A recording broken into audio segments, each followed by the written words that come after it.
The following is a Comfortably Zoned Radio Network production. Good afternoon, everyone. My name is Al Blumkin. I'm here with my good friend David Nemec for another session of David Nemec's baseball statistics and trivia and history. Welcome, David. Pleasure to be with you again, Al. Okay, tonight we're going to discuss the history of the Cincinnati franchise from its earliest days in 1882, first year of the American Association, until the present. Even though I think they had a team in the National League. They did. In 1876 and 1877, I think it was. Yeah, it would be a really convoluted and complex story to go back over those early teams. Okay. Which were poorly organized, poorly financed, and they weren't always on the same page, the owners and even the teammates themselves. So we're starting with 1882 when the American Association formed, and two of the key components in the formation of the American Association were two guys named Horace Phillips and O.P. Kaler. And Phillips represented teams usually from the Philadelphia area, but we moved around a lot. They called him Hustling Horse for a reason. He was always trying to get baseball going in another city where they didn't really know who he was. They didn't know his reputation. And Kaler was a different style guy, but cut from the same mold in a number of ways. Kaler was a very foxy guy. And when they formed the American Association, he made very sure he represented Cincinnati, Cincinnati newspaper man with a tremendous interest in baseball, knowledge of it, little skill at playing it, never really was a player at all, but considered himself a great handler of men and strategist, and did manage the Cincinnati team off and on throughout the 80s. And the Cincinnati team that was formed in 1882, on paper, didn't look all that strong. They drew a couple players from the Cincinnati team in the National League, which had folded after the 1880 season, not by choice, but because the National League kicked it out because it sold liquor in its ballpark and they wanted to play on Sunday. So when the American Association formed, they formed around the Beer and Whiskey League, and where you could play on Sunday and you could sell liquor in your ballparks if it were permitted in your venue, and it certainly was in Cincinnati. And the Cincinnati team started out strong, and the Philadelphia team started out strong. Phillips he thought he was going to be the manager of the Philadelphia club and take over there, and he got finessed out of it. And ended up managing the Columbus team in 83, 84, and that team moved to Pittsburgh, and he went with it. So he became the first manager of the Pittsburgh Pirates franchise. Meantime, the Cincinnati franchise in 1882 was run by one of the great early day catchers who's little recognized today, a guy named Pop Snyder, Charlie Snyder, fine catcher, pretty good hitter, good handler of men. He didn't have a tremendously strong team, but he put together a couple of guys from the 80s team. Pitcher Will White, number one. First baseman John Riley, number two. And he picked up a guy from New York, small town guy from the New York, Messina, New York, up near the Buffalo area, and he ended up, his team moved to the Mississippi town of Keitsburg, Illinois, with only 1,200 inhabitants when he was still a small child. But he was, his father ran a dry goods store, and he learned baseball in the Mississippi area. There was, St. Louis representing. Already had been a major league team, and McPhee developed his skills there, and was considered by many to be the greatest second baseman of the 19th century. When he first joined Cincinnati in '82, he wasn't much of a hitter. But the team as a whole, built around Will White, the pitcher, and Snyder, the catcher, caught fire early, and they won the pennant, pretty much going away. And they decided they wanted to challenge the National League to a World Series right away. They were going to, right out of the chute. And the National was the League second baseman Bid McPhee? Bid McPhee was the second baseman. Exactly. Thank you for filling me in where I forgot to mention his name. And very important name to remember. And he was part of the club that won the pennant, and they challenged the Chicago team, the winner of the National League, and Cap Anson was his own man. And Cap Anson decided, okay, we'll take you on. I don't care what the league says. The league doesn't even recognize the American Association. They refuse to recognize it. But we'll take you on. So they actually got in 2 games before both the American Association president, a guy named I can't remember his last name. He was with Pittsburgh, and the National League president Nick Young. They got together and they said, no World Series, no games don't count. We'll throw it out. But it really was the first effort at a World Series, 1882, even though it's not credited as such today. The games aren't even recognized as having been played, although they obviously were, and they drew pretty good crowds, and they were pretty good baseball. And meanwhile, Cincinnati had a very representative club, but the key player they wanted to get, and they weren't allowed to get him, was a guy who had been blackballed, an outfielder named Charlie Jones, been blackballed by the Boston National League team. And when the American Association formed in '82, they announced that they were going to hire any blackballed players who'd been blackballed by National League teams. And Charlie Jones immediately offered his services to Cincinnati, and was playing at the time in Portsmouth, Ohio, which was not that far along the Ohio River from the Cincinnati area. And Cincinnati welcomed him aboard and then ran into trouble with the National League, which refused even to play exhibition games prior to the season with the American Association if Cincinnati took on Jones. So Cincinnati had to wait to take on Jones until in '83. And by '83, '84, Jones was one of their key players, and they were still a very strong club. They continued to be strong throughout the '80s. They never won another pennant. But meanwhile, McPhee stuck to the club and was the last really great player who played barehanded. And he did it for a number of reasons. One, he had very, very, very strong hands. And number 2, he was ambidextrous. So if he were fielding a hot ground ball toward first base, dashing in that direction, and scooped it up with his left hand, he didn't have to transfer it to his right hand to throw it at first. He could make an underhand flip or fire, a kind of sidearm throw to the first baseman. And as a barehanded second baseman, he continued to do that until I believe around 1896 or so, and he finally adopted the glove. But because he played in the American Association, and the association was not considered even till late in the 20th century, really. A lot of people refused to recognize the American Association as the equal of the National League, and indeed it was throughout the 80s anyway. And as a result, McPhee didn't make the Hall of Fame until quite recently. I believe it was the early part of this century, actually, before he got in.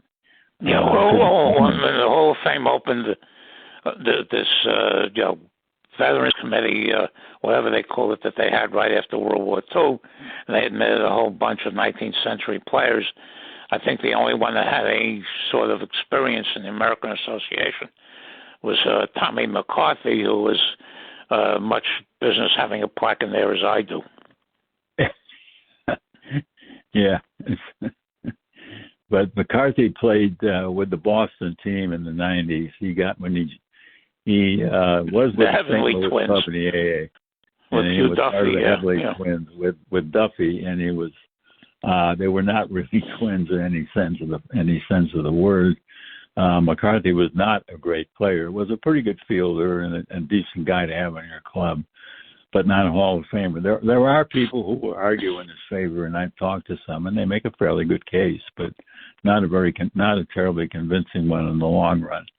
But anyway, McPhee is the only guy who played his entire career with an American Association founded team in 1882, who is presently in the Hall of Fame.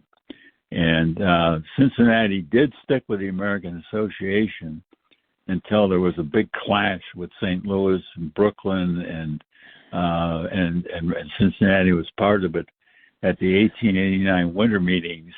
And Cincinnati and Brooklyn threw over the American Association and jumped to the National League, replacing Indianapolis and Washington, and they became part of the National Leagues beginning in the 1890 season. And Brooklyn immediately won the National League pennant in '90, and Cincinnati was right up there with them. They were two of the stronger clubs, mostly because they kept their nucleus of their players.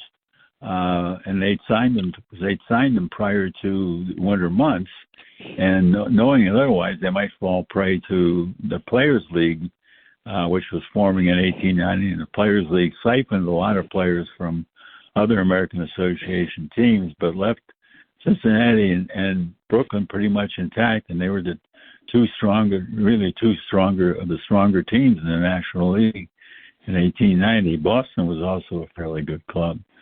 But the Cincinnati team did not win another pennant. Until 1919.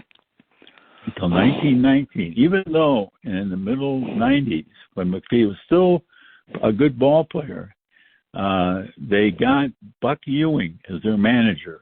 And Buck Ewing is considered by many to be, by a number of people, to be the greatest player in the greatest all-around player in the 19th century. Certainly the greatest catcher in the 19th century. And you will read an argument if you ever meet me, because I don't think he was the greatest player. I don't think he was the greatest catcher, and he was certainly not the greatest manager. And when McPhee took over the Cincinnati team by 1896, they had a club that was the equal of Boston and Baltimore, they were the two class teams in the National League that year. And Cincinnati was in first place until fairly deep in the season. But the players were in constant rebellion with Ewing. They hated him. And actually some of them were accused actually just laying down. They would not win for Ewing.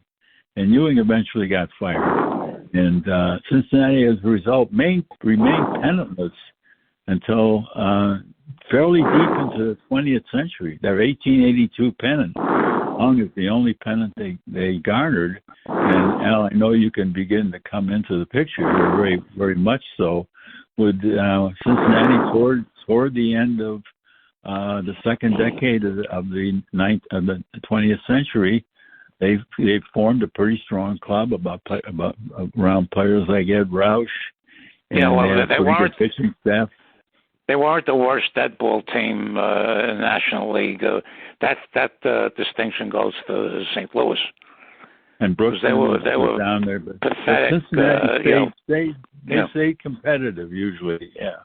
But they just never were that good. And Christy Mathewson actually joined the Cincinnati club in 1916, and he joined as a pitcher manager, but he really didn't do any pitching. Maybe a couple innings, and then he had one game. He won one game. Yeah, when one game. Yeah, because they matched him up against Three-Fingered Brown. That's right. And I think they won the game 10-8. Yeah. Because it's the only game. Because I asked I was working on a trivia question about a year ago.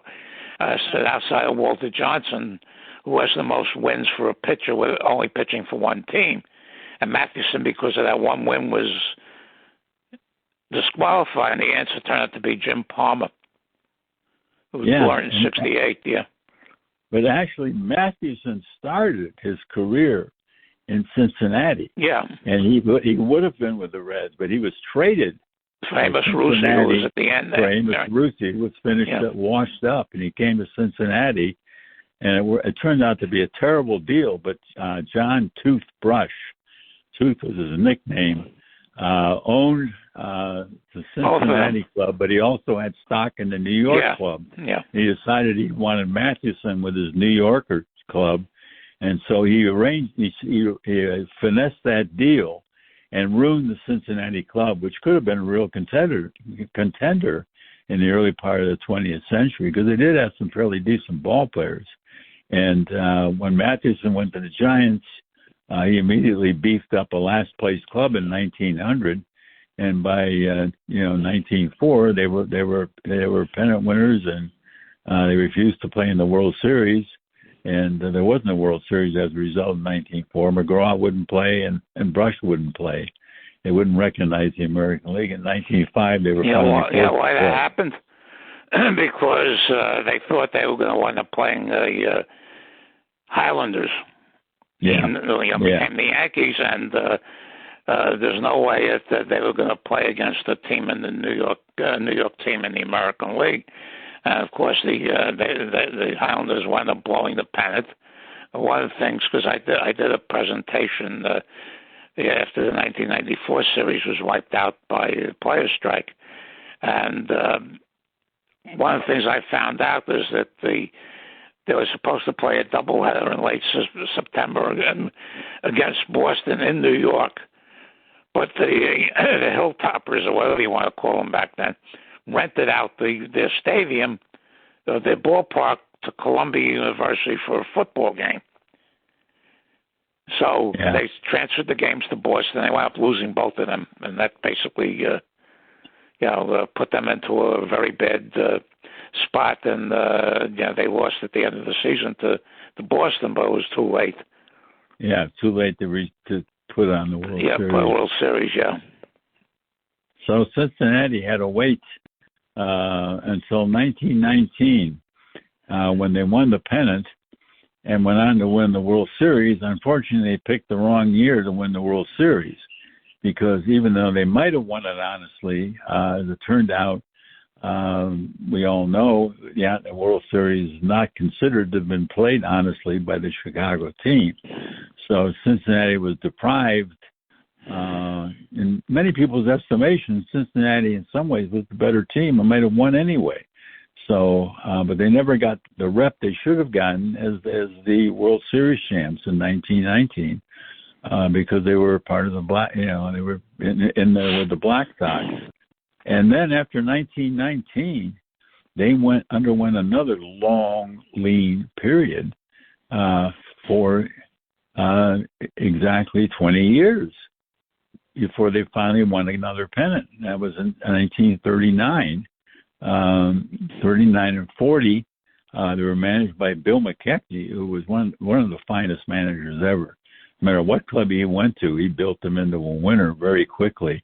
And McKechnie managed them to the World Series in 39 against probably, I think, the best Yankees team ever in 39. I know there's an argument on that to be had, because a lot of people stick up for the 2017, but the 39 and also team, the 61 team, and the 1998 team, and the 1998 team, which won 114 games in the regular season. Yeah, but you look at the pitching, the depth of the pitching staff in the 39 team, and the all around contributions, and they had Crissetti. Granted, he wasn't the greatest shortstop in the world, but they also had Joe DiMaggio, and they had Dave Dahlgren at first base, replacing Gehrig. So they did have what looked like some weak links, but the pitching staff more than made up for it, and they had the depth. And they swept Cincinnati in the series 4-0. But McKechnie came back the following year, bringing it mostly basically the same club back, led by two really fine pitchers from the late 30s and early 40s, Paul Derringer and Bucky Walters. And they one of the things is that essentially the same roster for those 2 years, but the only player from that team that those teams that became a Hall of Famer was Ernie Lombardi. Yeah, that's true. And Eddie Juice, who later went on to success with the A's, a decade later, was the shortstop on the Reds in 1940, and he played in all 7 World Series games. Yeah. And Juice turned out to be a very good ball player, but that didn't come till later in his career. Yeah. When he joined the A's, and he became a fine leadoff man, good walks, good power, and good fielder, and a good guy to have just in general. A very smart baseball man. They had Frank McCormick and I think Ivel Goodman. Yeah. Harry Kraft. Who later went on to manage the Kansas City A's and the Houston Colt 45s. And they had one of the most underrated second basemen of his time, Lonnie Fry, who really was a very fine second baseman. He never had a really great season, and he made some all-star teams. And he ended up with the 47 Yankees. And he's best remembered by many people as being on the 47 Yankees, and they forget that he was part of that not fine Cincinnati team in 39 and 40. And then after 40, the team ran into another long dry spell. They had teams, particularly in the mid-50s, that looked very strong on paper and played good ball and looked like they were going to be competitive contenders, but didn't win. They didn't have the depth. Right. They didn't have the Somebody depth. Put up a post the other day. Remember the 1956 Reds? They had 221 home runs. They finished third. They were 2 games out behind the Dodgers and 1 game behind the second place Braves. But Brooks Lawrence won 19 games, and they didn't have a 20-game winner on the staff from Ewell Blackwell in 1947 until Joey J in 1961. Yeah. And Joey J kind of came out of nowhere because he had been a bonus baby with the Braves, had never done much, ended up with the Reds, and in 61. Nobody looked on the Reds in the preseason as being more than a mild contender, but they had when another guy, at least in my estimation, and he may well be in yours too, Al. I think he's one of the finest managers, and maybe the greatest pitcher manager in the 20th century. Fred Hutchinson. And Hutchinson got that team and formed it. He had a rookie catcher and Johnny Edwards. Was in my college class at Ohio State. He was on the freshman team with me, and I knew as soon as I met this kid that he was going to be Cincinnati's catcher very quickly, and he did. He did contribute heavily in 1961 to that pennant, and they went to the series and faced the Yankees, and as was true of most teams that faced the Yankees in those years. It lost them 5 games. In fact, the best account of that team is Jim Brosnan's second book, Pennant Race.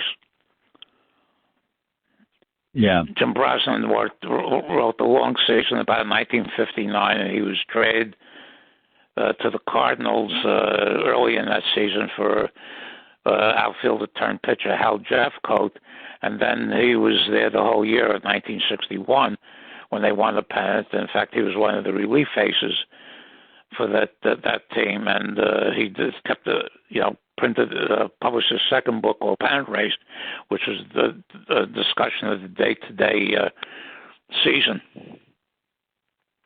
Yeah, so which the book is 61. And Frank Robinson, of course, was the MVP that year. Yeah, and then Robinson, that was the problem was that somehow Robinson got the reputation. They were trading him because they thought he was close to being over the hill. That was the reason they gave. I think there were other reasons really that were probably stronger. Than Robinson was a very dominant guy, and in many ways. And I don't know if the Reds front office got tired of listening to him or what happened, but they dealt him to the Orioles for Milt Pappas, and my estimation is they cost themselves a couple pennants in the 60s. That's right. He was the only superstar during that decade that was traded at a peak. The peak of his career. There were others that moved, like Henry Aaron and Willie Mays moved, but they were at the end when they were moved. And Frank Robinson was the rookie in 1956 with they had Wally Post and Gus Bell and Ted Kluszewski, who was in his last good season. Kluszewski had couple of Hall of Fame worthy years with the Reds, but then back problems did him, and he could play only very sparingly after 1956. Yeah, as a result, because they were such a strong home run team, they could carry a guy like Roy McMillan, who was a very light hitter at shortstop, but a fine fielder, and he was. And Johnny Temple. Temple was considered a good ball player. Yeah. And it was dealt to Cleveland after the '59 season, and Temple really was over the hill. There was a guy who, I think Cincinnati could see that Temple was starting to slip. Frank Lane didn't see it at all. Frank Lane traded Cal McLeish, who won 35 games for the Indians in the previous two seasons. Yeah. And he went to Cincinnati and won 4 games. But they also included in that trade was Gordy Coleman, who was a pretty good first baseman, and Billy Martin went in that trade too. Martin didn't have much left, but Coleman did, and Lane made 3 awful trades. He traded Norm Cash, whom he just picked up from the White Sox fairly cheaply, and they traded him even up for Steve Demeter, who played about 4 games for Cleveland. And then, of course, the Colavito King trade. Yeah. In my estimation, it was the curse of Norm Cash, because I think the loss of the Colavito trade wasn't an even trade by any means, but it wasn't horrible. The Cash for Demeter trade was just an abomination. Cash hardly played. Yeah, he hardly played for Cleveland, and but Colavito was the star. And I read this biography a few months ago called Frantic Frank Lane, and it goes through his whole career as a general manager for one team or another. And he once he built the team up, he had a compulsion to tear it down. That's why he bounced from team to team.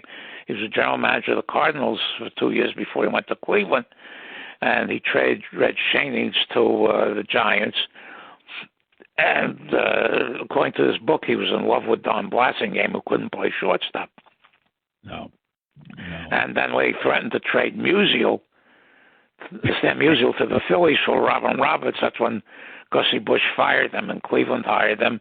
He built the team up, and then he tore it down. Yeah. In '59, they had a good club, and then they didn't contend again. They didn't play a meaningful September game again until 1995.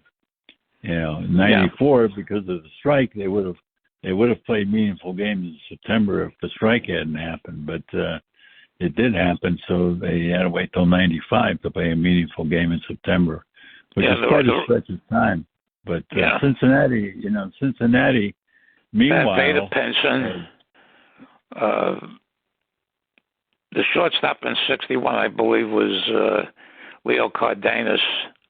Yeah, I think it was Cardenas. Yeah, and first base was Coleman. Third base wasn't Elio Chacon the second.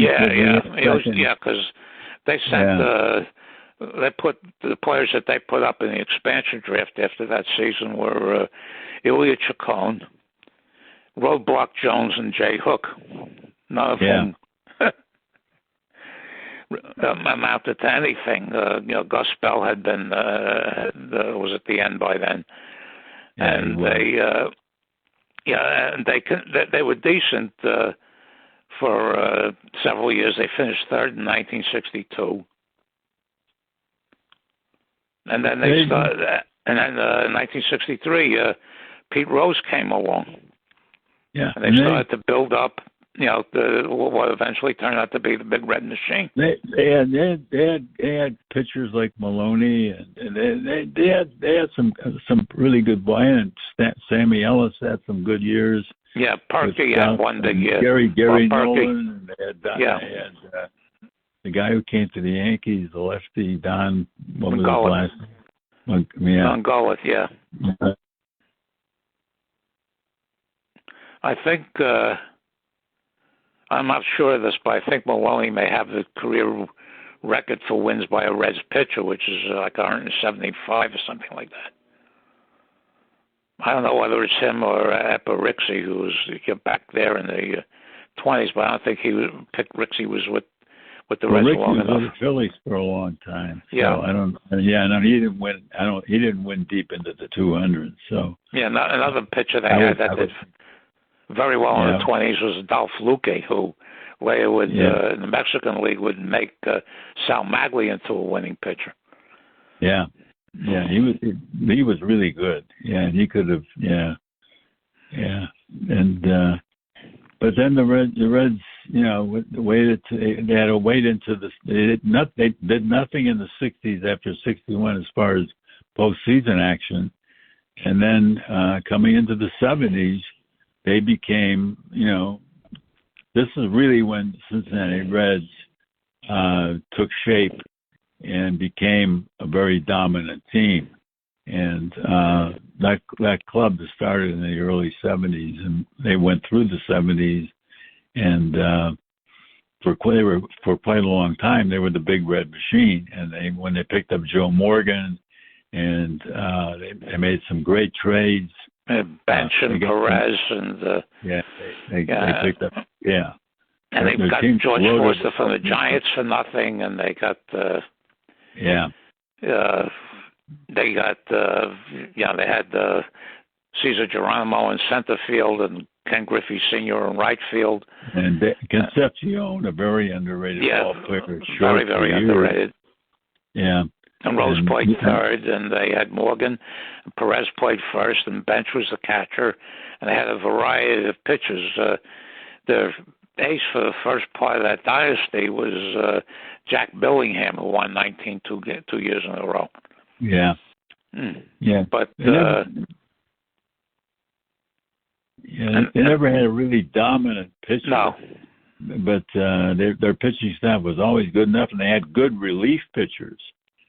They were very strong in relief pitching throughout the 70s and into the 80s and 90s, and Cleveland for the first part of the 20th century, really fairly deep into the 20th century, Cleveland was the Ohio team. If you were going to root for an Ohio team, most people rooted for Cleveland. But by the end of the 20th century, certainly long before the end of the 20th century, really, by the time the 60s rolled around, but most fans in Columbus, rather than Cleveland becoming Cleveland fans, they became Cincinnati fans. And the Cincinnati games were done on the cheap on the radio. Wade Hoyt wasn't even taken on road trips. He had to do those what do they call them? Games where you imitate the sound of a bat hitting a ball and all that. Yeah. He was broadcasting from Cincinnati when they simulated were playing games. Simulated. Yeah, because the first year the Giants were in San Francisco. First couple of years they had on delay announcer Les Kiter, and he would slam a ruler on a table as a broken bat hit, and he'd blow a piece of paper against the fan because the wind's out in Candlestick, that type of thing. And also, I saw quite a few. I saw games out there every year. I missed Crosley Field, which was a big regret of mine. But once they moved it to Riverfront, I visited Al Anderson, my late friend Al Anderson, who lived in Troy, Ohio, which was an hour and a half north of Cincinnati. So every time I go out to visit him there, we would go to a couple of Reds games. Yeah, and I've got a photo of Crosby Field on my wall.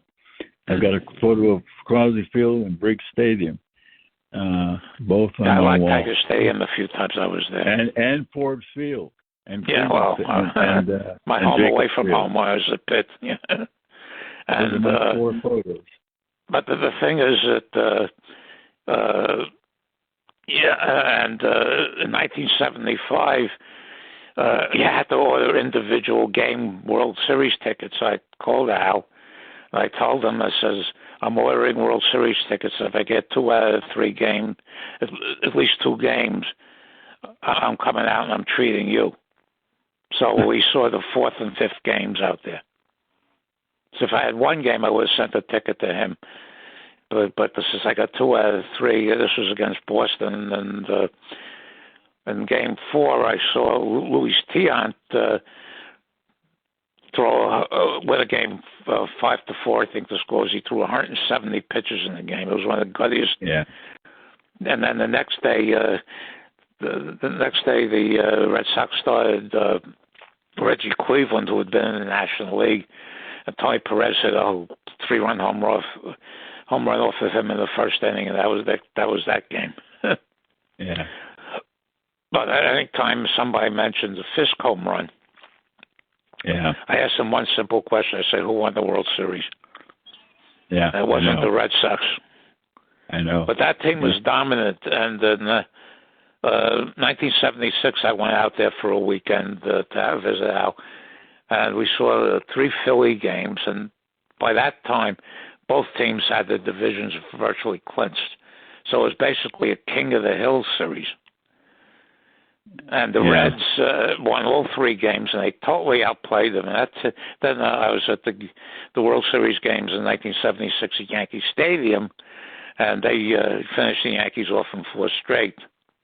Yeah. And then what happened was free agency came in, and they lost Pete Rose after 1978.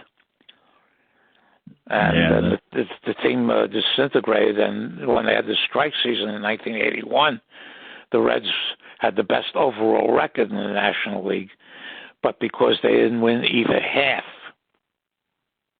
When they had when Bowie Kuhn announced the split season, I told people, I didn't know you at the time, that they tried this in 1892 in the National League. It didn't work out too good.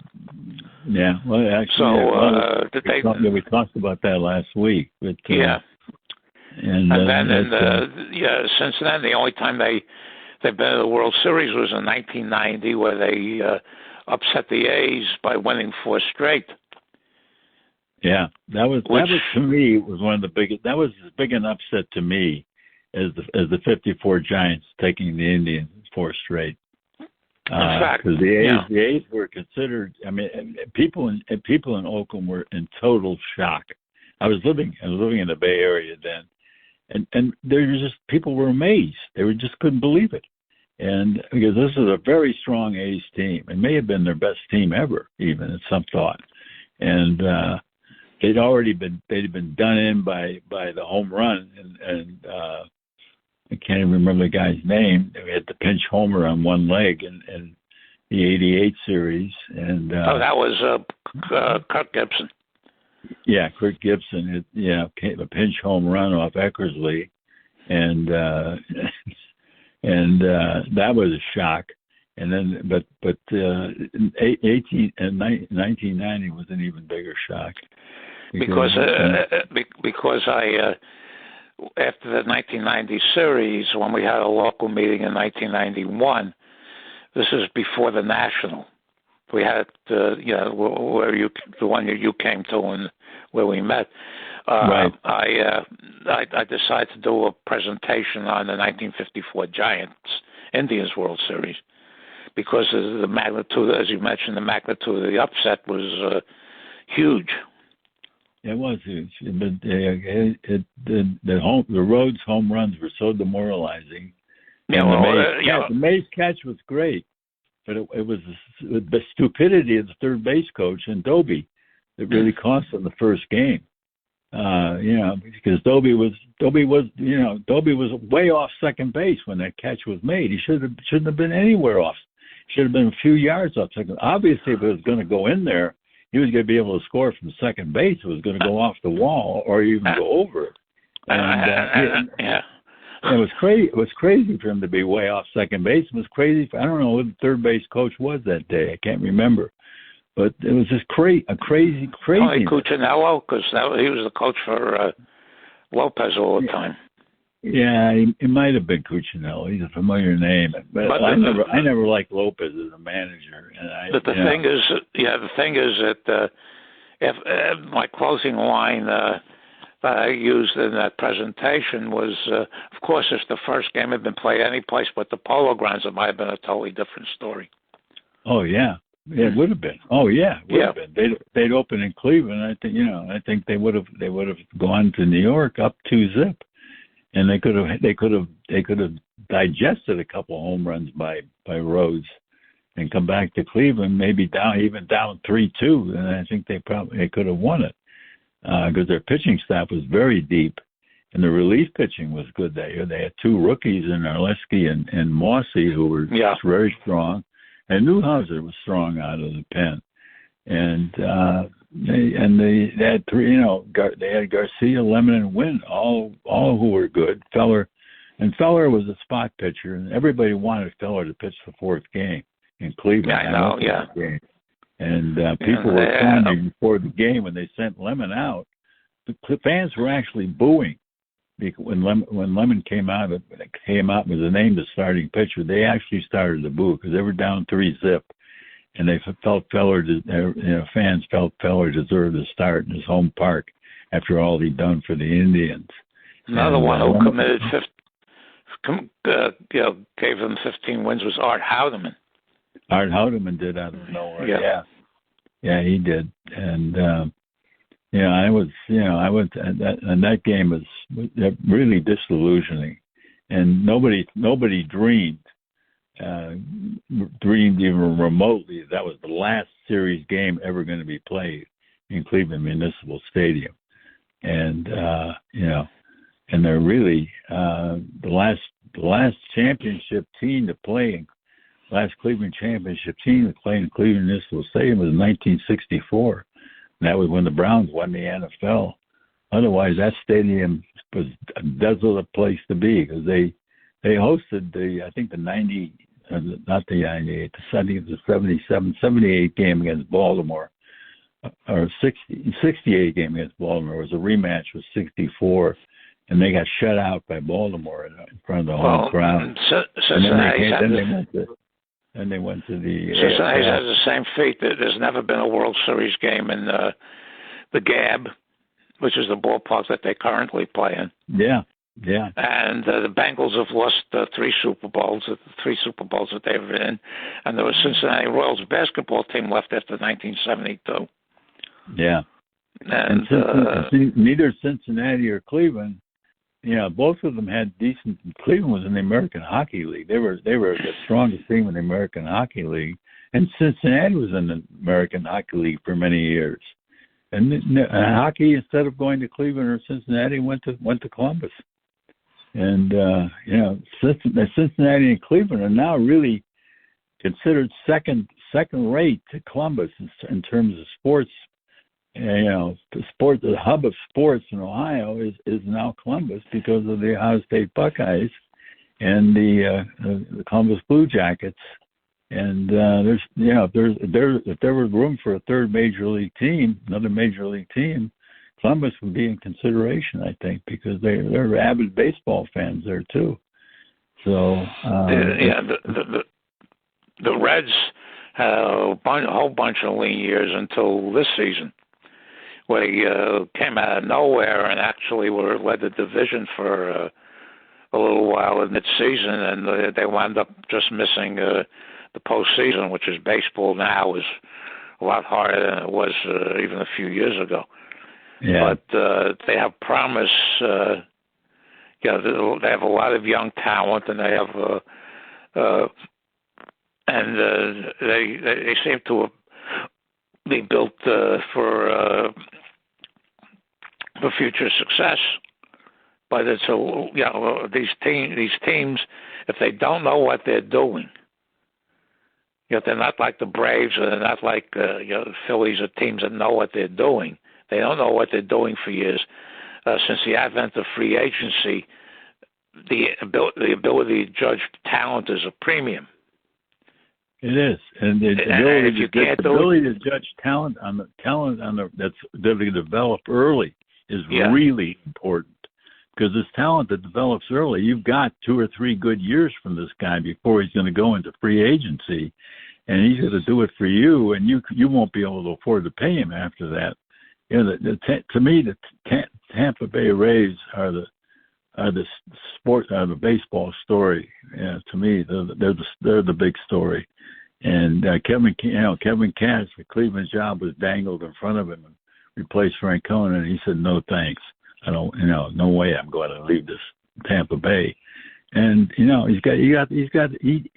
really I don't know who's the mastermind there, but they're continually in contention year after year. They haven't had any luck in the playoffs the last couple of years, but they're always right there. When's the last time they finished below 500? I don't know. Maybe sometime in the teens, but I don't remember the year. Well, the thing is with the Yankees, I tell all the Yankee fans, because they were whining about this season, and I tell them as long as Brian Cashman is running the show, nothing's going to change. They pick up ball players who are career minor leaguers. They pick up veterans who can't do anything. They sign pitchers who they had one pitcher they signed was on the DL all year. Another one that had problems just as soon as they got him and didn't pitch until September and got his brains beaten in most of the time. They have no ability to judge to judge talent, and not many of their minor leaguers are very good. Once you get past Aaron Judge, you've got no offense, really. What happens to the kid they put on shortstop? He's supposed to be great. Volpe hit 209, struck out 1 million times. He has a chance to develop, but he was rushed. Yeah, well, the Tigers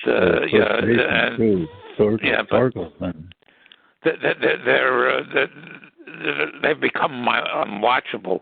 Even my brother, who's been a Yankee fan since the early '60s, his all-time favorite player was Mickey Mantle, told me he couldn't watch them anymore. Yeah, because not only were they bad, they were boring. Yeah. Okay, we've got to end this. You want to make any final remarks?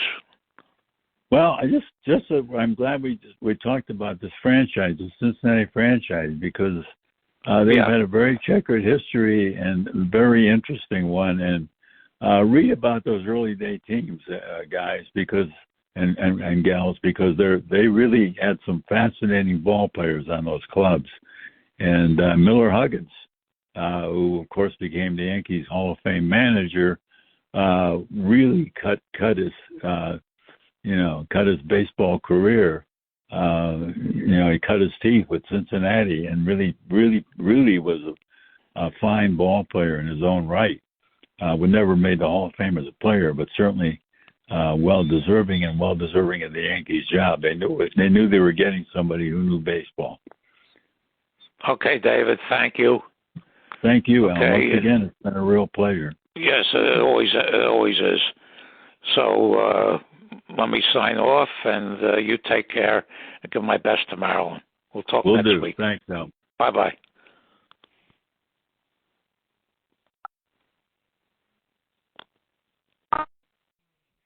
The proceeding has been a Comfortably Zoned network production.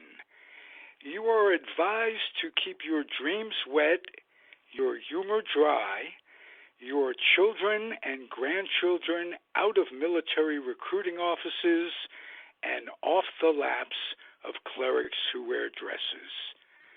Thank you for listening, everyone. Happy trails.